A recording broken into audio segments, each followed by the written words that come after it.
Pourquoi les entraîneurs plus stupides et plus paresseux que toi font plus d'argent que toi puis aident plus de monde? Ce que je vais te parler aujourd'hui, c'est des choses qui m'ont aidé dans notre compagnie de coaching fitness de passer de environ 200 000 par année à au-dessus de 1 million de chiffre d'affaires annuel en dedans de 2 ans. Quand j'ai commencé à faire du contenu, la première fois, c'est cette photo-là, si tu écoutes en vidéo. J'ai fait venir une équipe de tournage en 2016, je pense 2015-2016.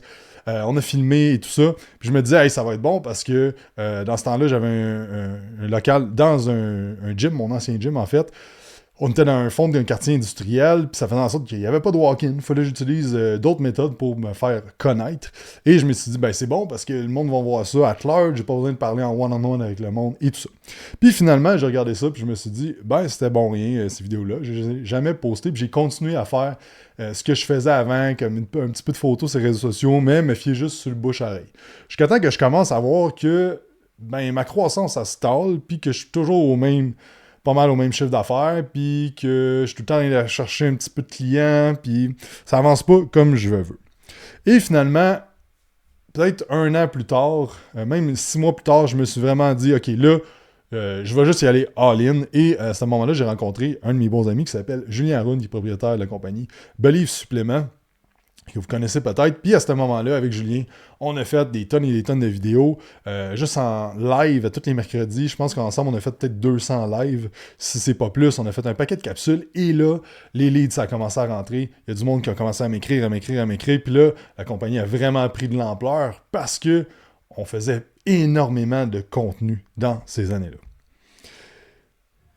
Et une autre chose que je vais vous parler tantôt, c'est qu'à un certain moment donné, je faisais du one-on-one tout le temps. J'avais une tonne de clients, puis je n'étais pas allé prendre de vacances. Puis il y a des choses que j'ai faites qui a fait en sorte que, à un moment donné, j'ai été en vacances, puis on a acquéri des clients, puis les clients ils étaient bien servis, puis j'ai même pas besoin d'être là. J'ai été parti 2 semaines, puis après ça, je suis reparti 3 semaines, puis il n'y a rien qui a pété dans l'entreprise, tout allait bien. C'est ça qu'on va parler aujourd'hui, des 4 leviers d'un CEO, qui fait en sorte que vous allez pouvoir aider plus de monde, vous allez pouvoir acquérir plus de clients puis gagner plus en liberté. Et ça provient du livre de Almanac de Naval Ravikant, si j'ai bien son nom, qui est un investisseur. Et vous allez entendre souvent parler de ces 4 leviers-là. Si vous écoutez des gens de très haut niveau, vont souvent parler de ça. Donc, les 4 leviers qu'on a en tant que propriétaire d'entreprise, c'est le personnel, le capital, le code et le média.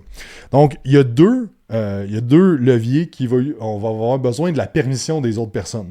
Donc, le personnel, donc d'engager du staff, ça prend la permission d'autres personnes, et du capital, d'aller chercher du capital, on va falloir aller trouver des investisseurs ou faire des prêts à la banque. Ça, on n'en parlera pas aujourd'hui. Je pense vraiment pas que quelqu'un en coaching fitness a besoin de ça. Peut-être un petit peu là, quand il vient le temps d'ouvrir un gym, mais on devrait être capable de s'auto-financer. Donc, le personnel, la première chose que je suggère à toute personne qui gère une entreprise qui fait au moins 5-6 000 par mois là, de revenus, là, c'est de déléguer tout ce qui est personnel. Donc, engagez quelqu'un pour faire le ménage, vos lunchs, si c'est quelque chose que vous détestez et qui vous prend trop de temps, coupez votre gazon, la neige, tout ce que il vous apporte pas de bonheur et qui ne fait pas avancer la business, je l'éliminerai de ma vie personnelle. Parce que si vous payez quelqu'un pour le ménage, même si on paye 40$ de l'heure, si vous êtes en train de faire un entraînement privé ou de faire un plan pour un client ou de rencontrer un client que ça vous rapporte 100-150$ de l'heure, on est littéralement en train de brûler du cash si on fait du ménage. Puis en plus de ça, si ça nous fait chier de le faire, c'est encore pire parce que là, ça joue avec notre énergie et notre mindset. Ensuite de ça, quand on parle du personnel de façon générale, les étapes, j'ai déjà fait d'autres vidéos là-dessus. On devrait engager quelqu'un en admin en premier. Vous devriez être capable de monter au-dessus de 10 000 par mois là, aisément. On a même un membre qui est à 20 quelques mille par mois maintenant, seulement avec un admin. Là. Ça se fait extrêmement bien. Ensuite de ça, on va commencer à déléguer graduellement les opérations. Après ça, vous devrez être capable de monter à 50-60 000 par mois. Après ça, vente et marketing, encore là, graduellement. Ça dépend vraiment de vos compétences. Si vous êtes plus fort en marketing, vous allez déléguer la vente, ainsi de suite. Et finalement, une des dernières choses qu'on va déléguer, c'est le leadership, le management. Ça va après, donc rendu dans les eaux entre 50 et 100 000. Là, on est rendu à déléguer un petit peu plus de leadership. Donc, de garder en tête les étapes qu'on a besoin de faire. La première affaire, vos trucs personnels à vous, ça va faire une énorme différence. Donc, ça, c'est vos leviers de personnel. On ne va pas parler, comme je vous ai dit, du levier financier, puisque ce n'est pas le sujet d'aujourd'hui. Maintenant, au niveau du code. Si on utilise des automatisations, on va parler de code. Je ne vous dis pas de devenir des programmeurs, loin de là, parce qu'il existe un paquet d'outils à votre disposition qui peut faire des automatisations. Si vous êtes toujours en train d'envoyer le même message avec un client quand il commence avec vous, il y a une façon d'automatiser. Donc, il y a plein de choses qu'on peut faire de ce côté-là. Vous pouvez utiliser des logiciels de coaching. Il y a MyCoach AI présentement qui est avec l'intelligence artificielle qui est vraiment sharp, que j'ai vu une couple de coachs utiliser. Everfit, Trainerize, Kauna. Il y en a plein présentement sur le marché qui font beaucoup de choses que vous faites présentement, mais sous une façon automatisée et bien meilleure. Ensuite de ça, les automatisations, on peut faire des automatisations dans un CRM pour email, SMS. On peut automatiser tout l'onboarding du client. On peut automatiser vos appels aussi avec des prospects. On peut automatiser vos horaires. Bref, il y a plein de choses à faire avec l'automatisation qui peut vous sauver un énorme temps. Et si on tire sur ce levier-là de mettre en place des automatisations, ça se peut pour 1 mois, 2 mois, 3 mois. Vous sentez que votre business avance un petit peu moins vite parce qu'on a les mains dans la pâte à créer le système, créer les processus, créer les automatisations. Mais je vous dis, quand ça c'est fait, vous allez tellement regagner de temps, puis vous allez pouvoir focusser sur ce qui est important. Bien servir vos clients, puis faire croître l'entreprise, puis aussi prendre du temps pour vous. Prendre des vacances, si c'est quelque chose que vous voulez faire, et aussi avoir le temps de penser comment innover votre business, comment rendre ça mieux, puis de vraiment être plus à vol d'oiseau au-dessus de votre entreprise pour regarder comment que ça va, puis prendre les bonnes décisions dans la bonne direction. Puis ensuite de ça, les médias.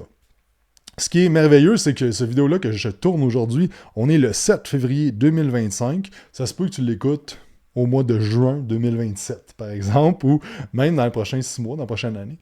La vidéo va constamment exister. Donc, on fait quelque chose qui peut avoir du levier pendant des années. Et ça, faut pas mettre ça de côté, de dire que la vidéo que vous faites, c'est bien de prendre le temps à bien le faire, puis de faire en sorte que c'est aussi un sujet qui peut perdurer à travers le temps. Autant ces réseaux sociaux, c'est un peu moins vrai perdurer à travers le temps ces réseaux sociaux, mais ça reste que ça arrive très souvent qu'un post que vous avez fait là, 1 mois ou là, quelques semaines, il repop ces réseaux sociaux, puis les gens recommencent à liker.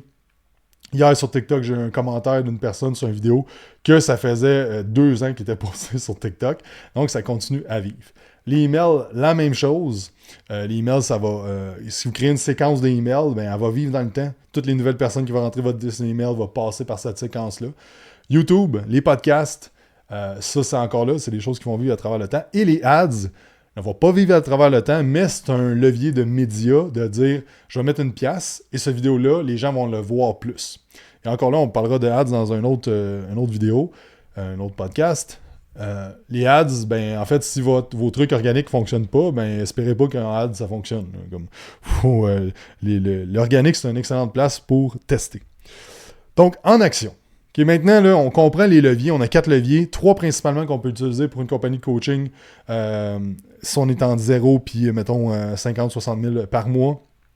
Après ça, si tu ouvres un gym, oui, les finances, tout ça, mais c'est jamais, tu n'as pas besoin de gros investisseurs ou d'aller chercher du capital ailleurs. Donc, par contre, si on revient au capital, on a besoin de réinvestir le capital le plus possible. Puis je vous dirais, dans les 5 premières années, vous devriez vraiment focusser là-dessus, jusqu'à temps que la compagnie peut vous amener à peu près un 200 000 de salaire par année. Puis ensuite de ça, je verrai investir ailleurs. Mais ça sera une autre discussion. Donc, en action, identifie où tu perds du temps. Dans ta vie personnelle et aussi dans ta vie professionnelle. Fais une liste de toutes ces tâches-là que tu fais, qui te fait perdre du temps, qui ne t'apporte pas de bonheur et qui ne fait pas avancer la compagnie. Note le temps que ça prend. Parce que des fois, tu dis « Ah, mais répondre à un client ou changer mon rendez-vous, ça ne me prend pas beaucoup de temps. » Ah, mais si tu fais ça, mettons que ça te prend 5 minutes de faire ça. First, ça ne prend pas 5 minutes parce que tu vas être distrait. Donc, tu vas faire une tâche. Ça va te prendre 5 minutes, puis refaire ta tâche, te remettre dans ta tâche, ça va te prendre peut-être 5 à 15, 20, même une demi-heure à te remettre dans ta tâche. Donc, une petite tâche de 5 minutes va te prendre de l'énergie, des ressources mentales, puis revenir à ta tâche. Donc, tu perds beaucoup plus de temps que tu penses avec ça. Ensuite de ça, tu vas faire le retour sur chaque heure. Donc, si toi, tu te dis en général, moi, quand je travaille avec un client, je travaille à 100$ de l'heure, je dirais, tout ce qui est la moitié de ça, je le fais pas. Donc, En bas de 50$ de l'heure, je ne fais pas ces tâches-là, je les délègue tout simplement ou je les élimine. Parce qu'en fait, on élimine, on délègue ou on automatise. En fait, éliminer, automatiser, déléguer. J'irai dans ces ordres-là de questions que je me pose. On va commencer par les leviers sans permission. Comme on a vu tantôt, demander du capital ou d'engager du staff, on a besoin des autres personnes pour faire ça. Donc, des fois, il y a des choses un peu hors de notre contrôle qui peut arriver. On veut commencer avec nos leviers de médias et de code. On veut créer du contenu régulièrement. Je veux dire, maintenant, en 2025, là, c'est assez clair que si on veut réussir, first, à devenir bon, puis deuxièmement, avoir de l'attraction avec nos réseaux sociaux, il faut être régulier. On veut automatiser tout ce qui est des tâches répétitives. Si tu redis toujours les mêmes affaires à tes clients constamment, quand tu remets ton plan, là, que tu réexpliques tout de A à Z, on peut créer des outils pour ça, pour les clients, des vidéos, des explications. Parce que quand tu fais une remise de plan, c'est là que je vois la plupart des entraîneurs, puis j'ai fait cette erreur-là beaucoup, c'est que tu vomis de l'information pendant 1 heure de temps. Le client retient peut-être 10% de ce que tu as dit. Il part chez eux, puis ça ne l'a pas plus aidé. Donc, on est beaucoup mieux d'automatiser les tâches que ce soit des petites actions qu'ils ont à faire à tous les jours, peut-être, d'envoyer quelque chose d'automatisé qui va faire en sorte que les gens vont apprendre sur le moyen terme que juste leur vomir ça quand tu as une remise initiale. Bâtis ta présence en ligne et sois omniprésent, comme on a parlé. Ajoute graduellement d'autres leviers. Donc, OK, je vais faire plus de médias. Présentement, je vais mettre la tête plus là-dedans. Bon, maintenant, là, j'ai un peu plus de clients et tout ça. Là, je vais utiliser le levier plus d'automatisation de code. Donc, je vais mettre des choses en place, tout ça. Après ça, OK, j'ai besoin d'un admin. Là, je vais tirer sur le levier plus du personnel. Hop, après ça, là, on a assez de clients. Là, il commence à avoir d'autres choses au niveau de l'opération qui marchent moins bien. On retourne à tirer sur le levier de code, ainsi de suite. OK, c'est constamment de jouer avec les leviers, avec votre croissance. Engage stratégiquement. Donc, on n'engage pas. Je vois tellement de monde engager des coachs trop rapidement. Engagez pas les coachs trop rapidement.